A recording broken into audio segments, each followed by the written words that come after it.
Bahkan ormas keagamaan pun identiknya dengan tambang. 20 surat dari ormas. Minta THR, minta THR, minta THR. Saya merasa orang-orang lah yang pengecut. Kamu ngaji di mana? Kamu ngaji sama siapa? Guru kamu tuh siapa? Bersanad atau tidak?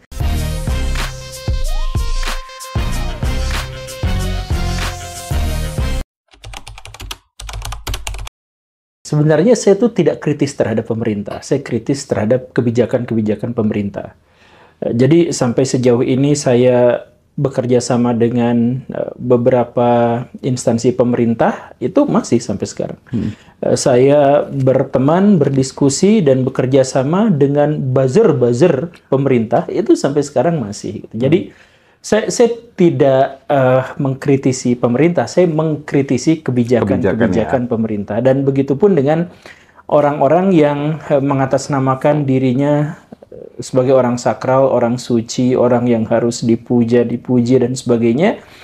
Saya tidak menyerang klannya, saya tidak menyerang pribadinya, saya menyerang apa yang mereka kemukakan selama ini, perilakunya. Dan ini termasuk di Indonesia itu salah satu yang sulit untuk diterapkan dan diterima. Karena masyarakat kita itu cenderung melihat segala sesuatu itu berdasarkan dengan subjeknya.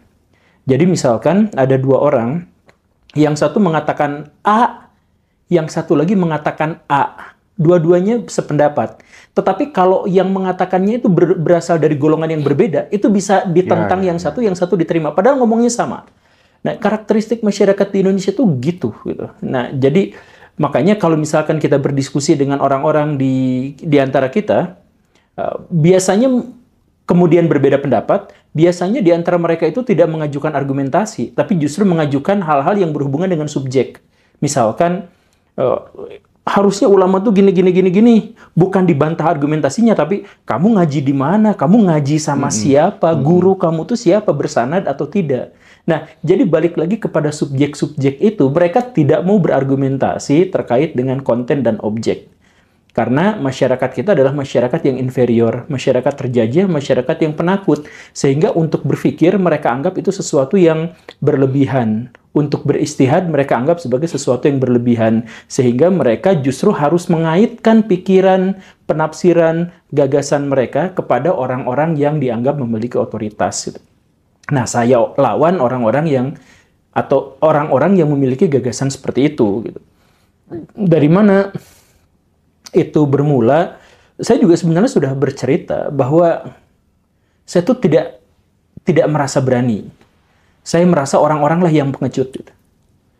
Jadi kemarin saya punya kawan, beliau punya bisnis besar di dunia hotel dan villa, sewa-sewain hotel villa gitu di Bekasi.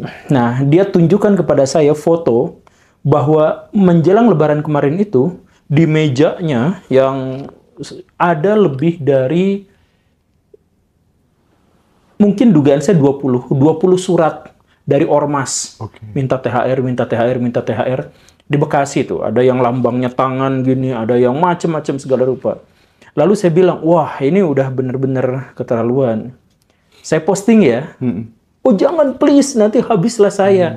Nah itulah masalah di kita itu. Bukan saya yang berani, tetapi orang-orang yang benar, orang-orang yang baik, orang-orang yang sebenarnya memiliki hak untuk memiliki, itu ketika dia dirampas, ketika dia asetnya diganggu, kemudian ketika dia dilecehkan dan sebagainya, udahlah nggak usah ikut campur, dah kita mau gini gitu.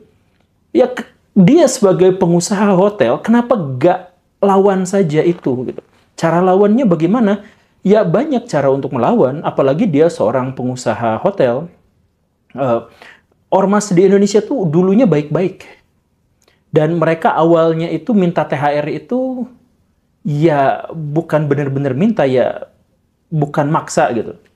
Tapi karena kitanya tidak melawan, kita membiarkan orang-orang jahat itu menjadi semakin percaya diri, menjadi semakin besar, akhirnya negara ini dikuasai oleh ormas, dikuasai oleh mafia, dikuasai oleh orang-orang jahat.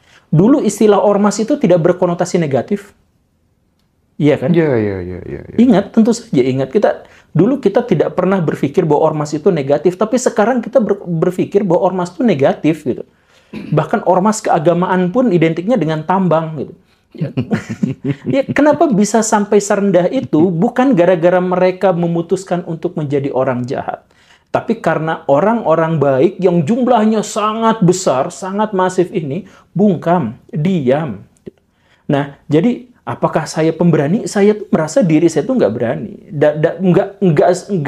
nggak sangat-sangat berani gitu, be aja gitu. Saya juga ya merasa ketakutan ketika misalkan anak saya diancam gitu, bukan hanya saya tapi ke anak saya juga.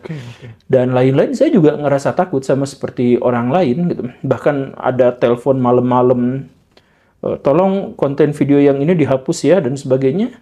Yang mana? Yang judul. Yang judul. Nah, yang judul. Dan itu bukan kali pertamanya sebenarnya dapat ancaman, yang dulu-dulu juga pernah ada. Mohon maaf, ancamannya apa Pak Guru? Apa? Ancamannya apa? Ancamannya adalah take down video itu. Kemudian ya saya bilang ya nggak mau. Ya nanti Pak bisa diancamkan dalam delik pidana. Ya saya tanya delik pidana mana yang bisa ini. Oh, nah, sebentar lagi nanti saya nelpon lagi. Dia diskusi dulu sama ini Itu banyak. Pak Guru sendiri yang ditelepon? Iya. Kalau yang melibatkan ancaman ke anak? Ada, yang ancaman ke anak itu di medsos saya. Ada, saya tahu loh anak kamu sekolahnya di mana, berangkat jam berapa. Itu udah keterlaluan dan udah ngeri banget. Tapi ya, apakah saya takut? Iya jelas, saya takut. Saya mengkhawatirkan keluarga saya mengkhawatirkan keselamatan saya sendiri gitu dan lain-lain. Tapi sejauh yang saya tahu adalah bahwa seharusnya, idealnya, tidak ada sesuatu yang buruk yang menimpa saya ketika saya melakukan hal yang baik.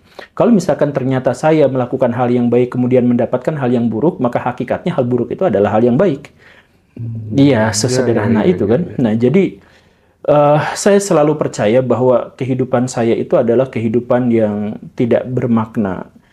Saya sampai detik ini tidak pernah bisa menemukan apa makna kehidupan saya selain yang didoktrinkan orang lain pada saya. Satu-satunya makna yang paling mungkin bisa saya gapai adalah bahwa ternyata kehidupan saya itu bisa memberi manfaat, kebahagiaan, ketenangan, keceriaan, kesejahteraan buat orang lain. Dan hanya itulah yang paling mungkin bisa saya jangkau terkait sejauh dengan akal pikiran saya yang terbatas ini. Apa makna hidup saya tuh gitu. Ya cuman itu, saya hanya bisa hidup dan bermakna ketika eksistensi kehidupan saya itu memberikan kontribusi positif kepada orang-orang gitu. Ya udah di situ aja, nggak lebih. Kalau misalkan saya tidak melakukan itu, maka saya berhutang pada dunia, saya berhutang pada alam. Berkali-kali saya katakan bahwa ketika saya makan untuk sarapan pagi saja, saya makan bubur ayam, ada 8 komoditas yang saya makan.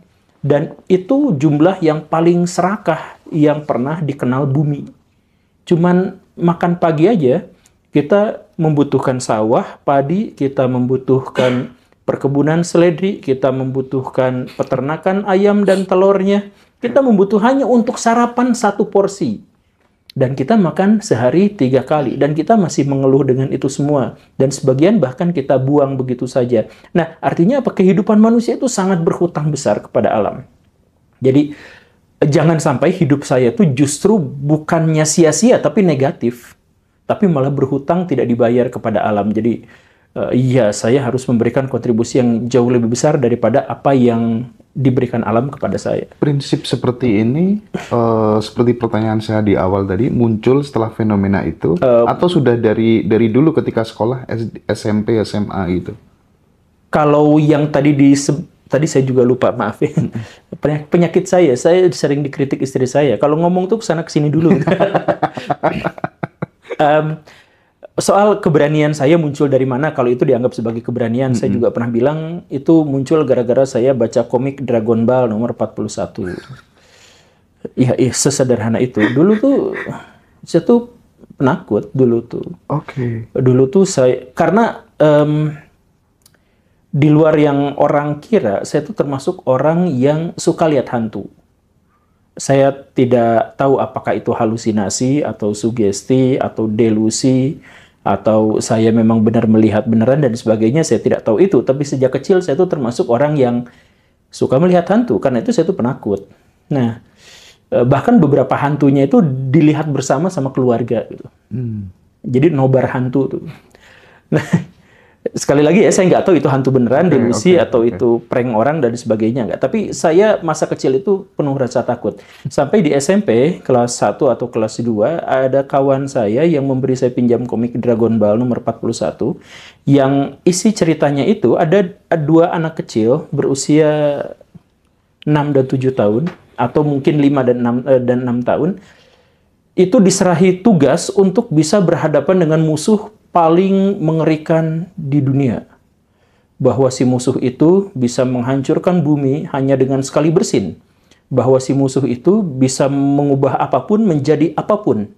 Bahwa si musuh itu bisa menyerap semua orang. Bahwa si musuh itu tidak bisa hancur. Udah hancur berkeping-keping bisa balik lagi. Pokoknya mah dia adalah musuh yang paling perfect. Tetapi tugas untuk mengalahkan makhluk semengerikan itu adalah diserahkan kepada 2 anak kecil. Yang membuat saya sangat terinspirasi adalah bahwa anak-anak kecil itu over percaya diri gitu, over confidence.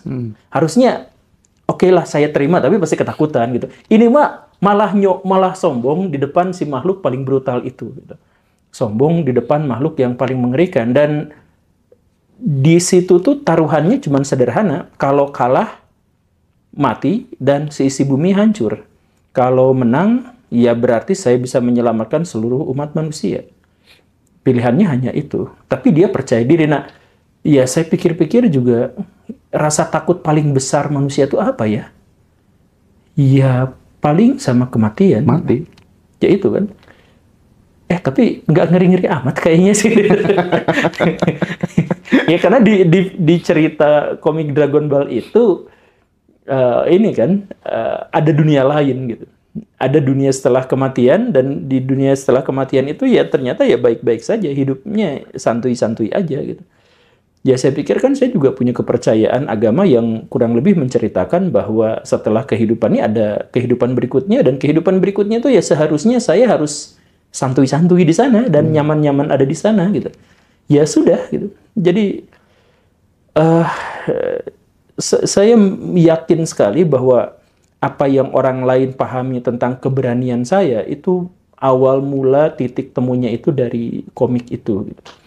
Dan kemudian ketika tadi pertanyaan berikutnya, apakah prinsip hidup saya yang begini dan begitu, termasuk dengan hutang alam dan sebagainya, ya hasil perkembangan intelektual dari baca-baca sedikit-sedikit, dari nonton film dikit-dikit, ya akhirnya membentuk kesadaran yang seperti ini.